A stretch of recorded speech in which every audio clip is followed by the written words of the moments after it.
Even though I've had a little bit to drink, I think that we should play some Doom 2, and I can show you why even back when Doom 2 first came out in the 90s, it still had better level design than PO'd.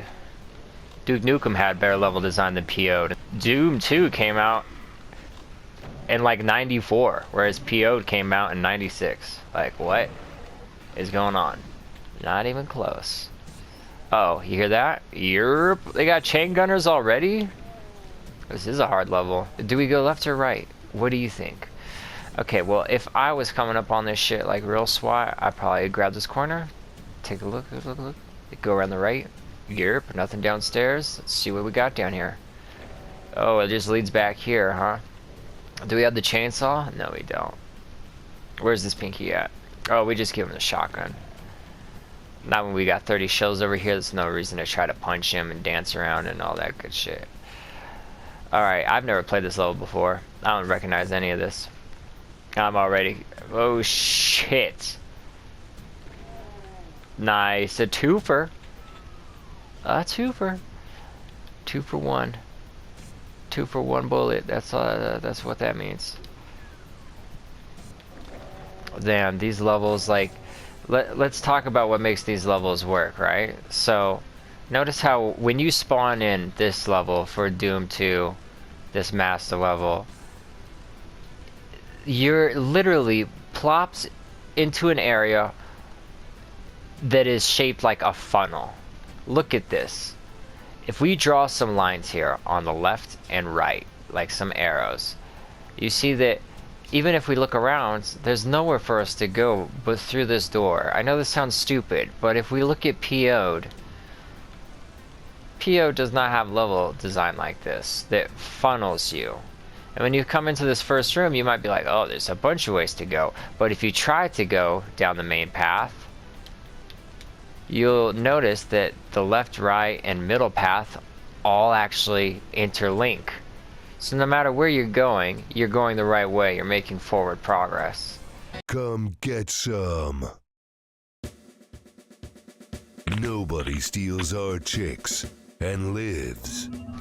You can even see here in Duke Nukem that in the second episode, there's a part at the beginning of the mission where you can go and it's almost like an Easter egg or a secret. It takes you to Duke's ship, which gives you an insight into his personality. It also gives you a weapon and it gives you a power-up. And when you leave the ship, the only way forward is linear. That way you're never lost. If this was a PO level, you would start right here. Genuinely, you would start here and you'd have all these enemies in this room flying around and you'd be killing them all and you'd run around. And then you'd go out here and you'd be like, this is a dead end. Okay, this is useless. But there might be like a switch right here. So you flip the switch, but you don't know what it did.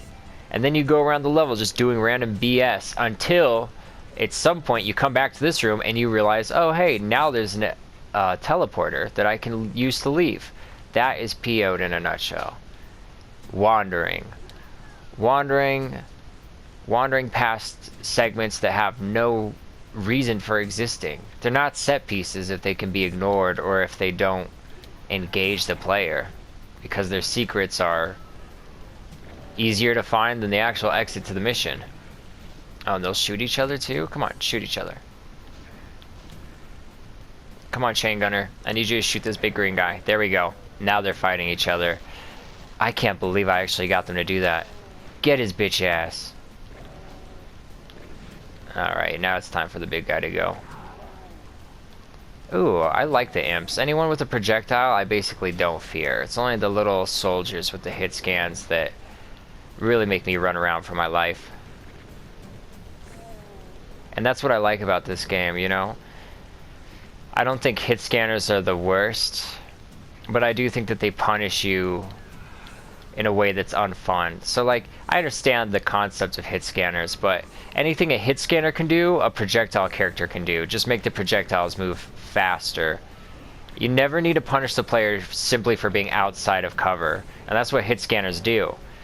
If their timer runs out and you're outside of cover, you get hit by a shotgun or a chain gun. I would prefer if it was something like Dusk, where if someone shoots bullets at you, they move really fast, but they are clearly projectiles that can be dodged, that can be skirted around and avoided. As long as you play near cover, or as long as you play far away from your enemies, then you're good. I like PO'd. It is really fun, and the combat can be really, like, it's cathartic. It's maybe not well designed, but it's kind of fun in the same way that, like, playing something like just fucking around in Teardown or Garry's Mod is fun, you know? Just playing with the sandbox, exploring around. You know how some people like the original Tomb Raiders because they like getting lost and exploring and not knowing what to do? I feel like those people might enjoy PO'd. That's the same reason that I like PO'd. I didn't like PO'd because the combat was amazing and the exploration was amazing. I liked it because when you put them both together, you had some levels that really just, they were so bizarre they made you think about what you were doing, you know? There's something to be said about how confusing levels can be just as engaging, if not more engaging and fun, than levels that are designed to guide the player, even if it's in an invisible way. Like Doom 2, we don't have yellow and white paint on every edge telling us where we can go and what we can climb, just like in, you know, the new Tomb Raiders or Uncharted or Resident Evil. But this Doom 2 still does have the guiding hand of the developer, the designer, you know, showing you where to go subconsciously by placing enemies along the crucial path. PO'd has none of that. The only way you're going to make it through PO'd is if you hug every wall and check every corner. And even though that sounds awful and unfun, it's kind of refreshing to play an FPS level that almost plays more like a classic Tomb Raider mission. I know that sounds like copium, but that's just the experience I had. I had fun. I'm just struggling to explain why. And I guess it's because we're not robots, right? Sometimes we can't explain what we like or what's enjoyable about our hobbies. There's just something cathartic or satisfying about it. And I got the red key card and I should go use it. It is so hot because it's summer right now. I'm wearing like a pullover sweater and I'm melting. Wait, why is the... Oh, red key card goes down here. We're gonna finish this level and then I'm gonna fuck off. I'm gonna go take a shower. That vodka is... I'm fucking exhausted now. One shot of vodka, I'm such a lightweight, and I'm just like, alright, bedtime. Whoa! It is so hot in here. I'm literally just sweating my ass off. I feel like I'm on the Eric Andre show. I feel like Jack Black. Man, compared to like the main like Doom 2 maps, this is actually a lot more straightforward and, dare I say, fun. I don't want my levels to be stupid, but I want my game to have a difficulty curve, right? The first level in Tomb Raider 3 is so much harder than anything I've seen in Tomb Raider 1, and it's not even close. It's not even funny. Blue key card and bitches. Watch this, guys. You want to see something crazy? Oh, we're not going to take any damage right here. He's going to throw some dams at us, but watch. Plasma gun just rips and tears, rips and tears. And we're not going to really waste all of it, because we do have a bunch of these rounds. And we're just going to rip and tear, rip and tear. Man, this game is so good. Kids, if you haven't played Doom, play Doom. And if you play Doom and you're like, this is kind of basic and boring and stuff, right? Oh, here's what I suggest. Here's how to have fun playing Doom. Skip Doom 1, go straight to Doom 2. If you can't do that, then fine, play Doom 1. But start on like an easy difficulty. Genuinely, put on something easy.